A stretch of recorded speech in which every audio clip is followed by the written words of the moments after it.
First dates are simple, but somehow, people make them complicated. You don't need to be perfect. You don't need a script. You don't need to impress someone like it's a job interview. And yet, that's exactly what most people do.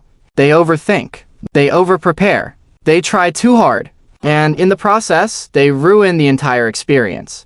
Because a first date is not about proving your worth. It's about seeing if there's a connection. That's it. Not performance. Not pressure. Just connection. But when people forget this, they start making mistakes. Small ones at first, then bigger ones. And by the end of the date, something just feels off, even if they can't explain why. So let's talk about the mistakes that quietly ruin first dates. The kind that don't look obvious, but change everything. The first mistake is talking too much about yourself. Now this sounds strange, because of course you're supposed to talk about yourself, right? Yes, but not only about yourself. Some people treat a first date like a presentation. They talk about their achievements, their plans, their experiences, their opinions. And they keep going, and going, and going, without realizing something important. A conversation is not a monologue. It's a back and forth. And if the other person feels like they are just listening, instead of participating, they disconnect. Not because you're boring, but because they're not involved. People enjoy conversations where they feel seen, where they feel heard, where they feel like they matter. So instead of trying to impress, focus on including. Ask questions. Listen. Respond. Build the conversation together. The second mistake is being distracted. This one is simple but powerful. Your phone. If you keep checking it, scrolling, looking at notifications, you're sending a message, and that message is not good.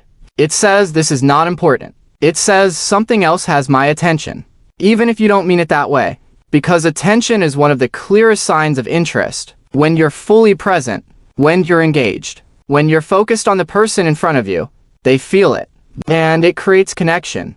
But when your attention is divided, that connection disappears. So put the phone away, not face down on the table, not just for a second, away. Because a first date is a short moment, and if you can't be present for that moment, what does that say? The third mistake is trying too hard to impress. This is one of the biggest ones. People think they need to prove something, that they need to show their best side, their smartest thoughts, their most interesting stories, their most attractive version, so they perform. They exaggerate.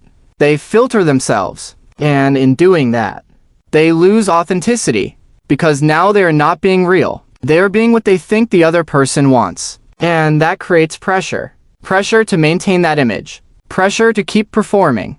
Pressure to not mess up. And pressure kills connection. Because connection comes from being real, from being relaxed, from being comfortable, not from being perfect. So instead of trying to impress, focus on being yourself. Because the goal is not to make them like a version of you. It's to see if they like the real you. The fourth mistake is oversharing too soon. This one is tricky. Because being open is good. Being honest is good.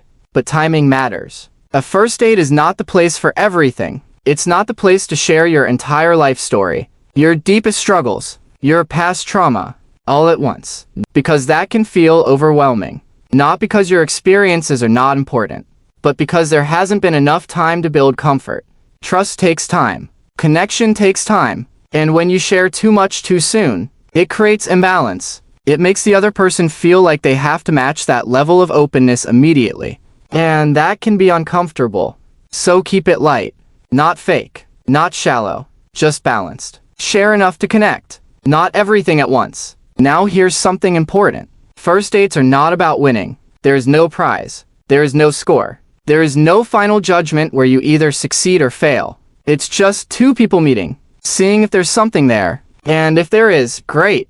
If there isn't, that's okay too. Because not every connection is meant to work. And forcing it doesn't help. So remove that pressure. You don't need to make it perfect. You don't need to make them like you. You just need to be present, be real, and see what happens. Now let's talk about energy.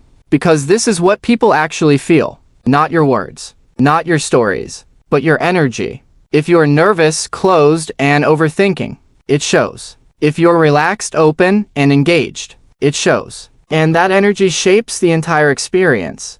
So focus on how you feel, not just what you say. Because how you feel affects how you act. And how you act affects how the other person feels. Now here's a simple way to approach a first date. Instead of thinking, I hope they like me, think, do I like them?